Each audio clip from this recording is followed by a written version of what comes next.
మీద ఉంది. కర్ణాటకలో గనక ఏది డీకే శివకుమార్ని గనక ఇదే సీఎం చేయకపోతే వెంటనే డీకే శివకుమార్కి బీజేపీతో మద్దతు ఉంది, బీజేపీ మద్దతు తీసుకుని తను సీఎం అయిపోతాడు అన్నటువంటి ప్రచారం చేసుకున్న డీకే శివకుమార్. దాన్ని కంట్రోల్ చేయడానికి డీకే శివకుమార్ని సిద్ధరామయ్యని కూర్చోమంది కాంగ్రెస్ పార్టీ. వాళ్ళు తేల్చుకుంటున్నారు. బీజేపీ అయితే డీకే శివకుమార్ని సీఎం చేయడానికి సిద్ధంగా లేదు. కర్ణాటకలో ప్రభుత్వం మార్పులో గతంలో 2 సార్లు కూడా అట్లాగే కాంగ్రెస్ నుంచి వచ్చిన వాళ్ళు లేకపోతే జేడీయూ నుంచి వచ్చిన వాళ్ళనో నమ్ముకుని ప్రభుత్వాన్ని ఏర్పాటు చేస్తే తర్వాత ప్రజలు తిరస్కరించారు. అందుకని చెప్పి ఫుల్ మెజారిటీ వచ్చినప్పుడే చేద్దాం, ఆగిపోమని తమ నేతలకు కూడా చెప్పింది. ఏదోరగా మళ్ళీ యడ్యూరప్పకి మళ్ళీ ఎగబడి పదవి కోసం తాపత్రయపడేవాడు కాదు ఇప్పుడు ఉన్నటువంటి బొమ్మాయి, కాబట్టి కూల్గా ఉంది.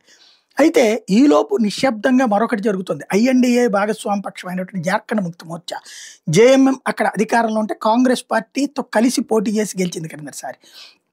ఇప్పుడు జేఎంఎం వచ్చేటప్పటికి ఎన్డీఏలో కలవడానికి సిద్ధపడుతుంది. ఎందుకంటే బీహార్ ఇంపాక్ట్ జార్ఖండ్ మీద ఉంటుంది.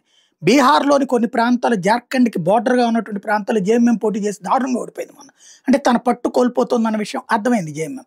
ఇప్పుడు అదే బీజేపీతో కలిస్తే బెటర్ అని భావిస్తున్నట్టుంది. ఎందుకంటే జార్ఖండ్ ఎలక్షన్స్ టైంకి కాంగ్రెస్ నమ్ముకుంటే సంకనాగిపోతారు. ఎందుకంటే ఇప్పుడు మొన్న వచ్చినటువంటి బీహార్ రిజల్ట్ చూశాక అర్థమైపోయింది. అందుకని ఇప్పుడు కాంగ్రెస్ని పక్కన పెట్టి బీజేపీతో కలిసి ప్రభుత్వం ఏర్పాటుకి రెడీ అవుతుంది. వాస్తవంగా అక్కడ జేఎంఎంకి 34 సీట్లు ఉంటే బీజేపీకి 21 ఉన్నాయి. ఎల్జేపీ అంటే రామ్ విలాస్ పాస్వాన్ వాళ్ళ కొడుకుకు సంబంధించినటువంటి చిరాగ్ పాస్వాన్కు 1, ఏజేఎస్యూకు 1, జేడీయూకు 1, టోటల్గా 58 ఉన్నటువంటి పరిస్థితి. ఇప్పుడు ఆ విధంగా కాంగ్రెస్ పార్టీని పక్కన పెట్టి అక్కడ వీళ్ళు ఏమన్నా ప్రభుత్వం ఏర్పాటు చేస్తారా అన్నటువంటి చర్చ నడుస్తోంది. ఏదో అండర్ కరెంట్గా టాక్స్ నడుస్తున్నాయి అన్నటువంటి పాయింట్ వినబడుతుంది.